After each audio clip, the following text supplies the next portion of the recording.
സ്തുതിയായിരിക്കട്ടെ. വിലാപങ്ങളുടെ പുസ്തകം 3-ാം അധ്യായം. അവിടുത്തെ ക്രോധത്തിൻ്റെ ദണ്ഡനം അനുഭവിച്ചറിഞ്ഞവനാണ് ഞാൻ. പ്രകാശത്തിലേക്കല്ല, കൂരിരുട്ടിലേക്കാണ് അവിടുന്ന് എന്നെ തള്ളിവിട്ടത്.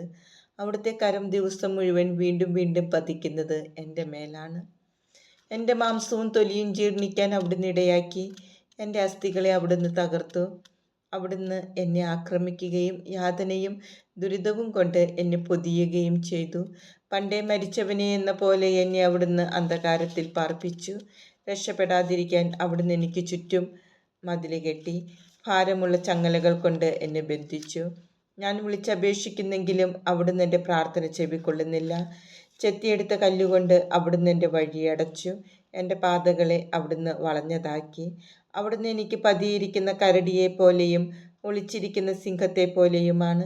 അവിടുന്ന് എന്നെ വഴിതെറ്റിച്ചു കൊണ്ടുപോയി ചീന്തിക്കേറി ഏകനായി ഉപേക്ഷിച്ചു.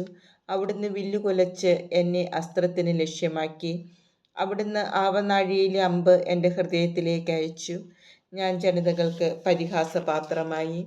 ദിവസം മുഴുവൻ അവർ എന്നെ പരിഹസിച്ച് പാടുന്നു. അവിടുന്ന് എന്നെ കയ്പ് കൊണ്ട് നിറച്ചു. അവിടുന്ന് എന്നെ കാഞ്ഞിരം കൊണ്ട് മത്ത് പിടിപ്പിച്ചു. കല്ല് ചവച്ച് പല്ല് പൊടിയാനും ചാരം തിന്നാനും എനിക്കിടവരുത്തി. എൻ്റെ ആത്മാവിന് സ്വസ്ഥതയില്ല. സന്തോഷം എന്തെന്ന് ഞാൻ മറന്നു. അതുകൊണ്ട് എൻ്റെ ശക്തിയും കർത്താവിലുള്ള പ്രത്യാശയും പോയെന്ന് ഞാൻ വിലപിക്കുന്നു. എൻ്റെ കഷ്ടതയുടെയും അലച്ചിലിൻ്റെയും ഓർമ്മ കൈപ്പേറിയ വിഷമാണ്. അതിനെപ്പറ്റി നിരന്തരം ചിന്തിച്ച് എൻ്റെ മനം തകരുന്നു. എന്നാൽ ഞാനൊരു കാര്യം ഓർമ്മിക്കുന്നു. അത് എനിക്ക് പ്രത്യാശ തരുന്നു. കർത്താവിൻ്റെ സ്നേഹം ഒരിക്കലും അസ്തമിക്കുന്നില്ല. അവിടുത്തെ കാരുണ്യം അവസാനിക്കുന്നില്ല. ഓരോ പ്രഭാതത്തിലും അത് പുതിയതാണ്. അവിടുത്തെ വിശ്വസ്തത ഉന്നതമാണ്. കർത്താവാണ് എൻ്റെ ഓഹരി, അവിടുന്നാണ് എൻ്റെ പ്രത്യാശ എന്ന് ഞാൻ പറയുന്നു. തന്നെ കാത്തിരിക്കുന്നവർക്കും തന്നെ തേടുന്നവർക്കും കർത്താവ് നല്ലവനാണ്. കർത്താവിൻ്റെ രക്ഷയെ ശാന്തമായി കാത്തിരിക്കുന്നതാണ് ഉത്തമം. യൗവനത്തിൽ നുകം വഹിക്കുന്നത് മനുഷ്യന് നല്ലതാണ്. അവിടുന്ന് അത് അവൻ്റെ മേൽ വയ്ക്കുമ്പോൾ അവൻ ഏകനായി മൗനമായിരിക്കട്ടെ. അവൻ മുഖം മണ്ണിൽ പൂഴ്ത്തട്ടെ. ഇനിയും പ്രത്യാശയ്ക്ക് വകയുണ്ട്. അവൻ്റെ കവിൾത്തടം തല്ലേറ്റു വാങ്ങട്ടെ. നിന്ദനം കൊണ്ട് അവൻ നിറയട്ടെ. എന്തെന്നാൽ കർത്താവ് എന്നേക്കുമായി ഉപേക്ഷിക്കുകയില്ല. അവിടുന്ന് വേദനിപ്പിച്ചാലും തൻ്റെ കാരുണ്യാതിരേകത്തിന് അനുസൃതമായി ദയ കാണിക്കും.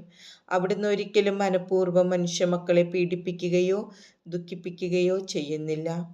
തടവുകാരെ ചവിട്ടി മെതിക്കുന്നതും അത്യുന്നതൻ്റെ സന്നിധിയിൽ മനുഷ്യൻ്റെ അവകാശത്തെ തകിടം മറിക്കുന്നതും മനുഷ്യന് നീതി നിഷേധിക്കുന്നതും കർത്താവ് അംഗീകരിക്കുന്നില്ല. കൽപ്പന കൊണ്ട് മാത്രം കാര്യം നടപ്പിലാക്കാൻ ആർക്ക് കഴിയും? കർത്താവിനല്ലാതെ ആർക്ക്? അത്യുന്നതൻ്റെ അധരത്തിൽ നിന്നല്ലേ നന്മയും തിന്മയും വരുന്നത്?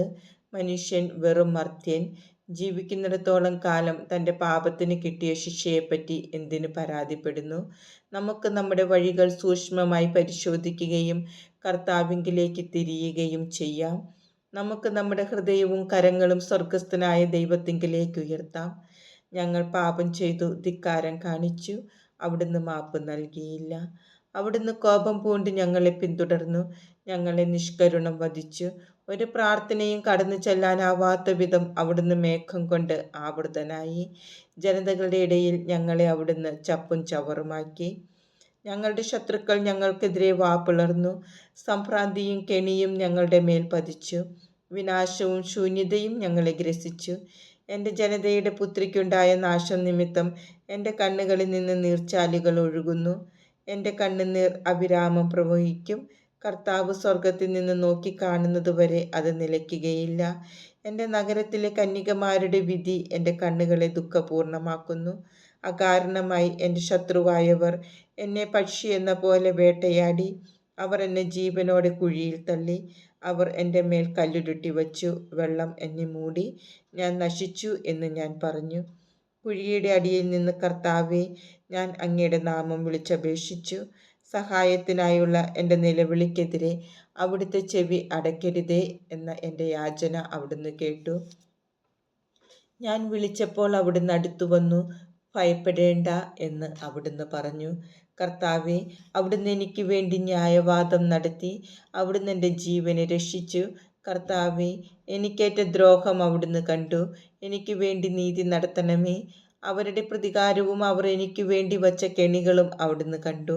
കർത്താവെ, അവരുടെ നിന്ദനങ്ങളും ദുരാലോചനകളും അവിടുന്ന് കേട്ടു.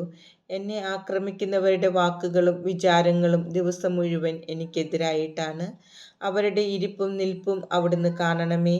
ഞാനാണ് അവരുടെ പരിഹാസഗാനങ്ങളുടെ വിഷയം. കർത്താവെ, അവരുടെ പ്രവൃത്തികൾക്ക് തക്ക പ്രതിഫലം നൽകണമേ.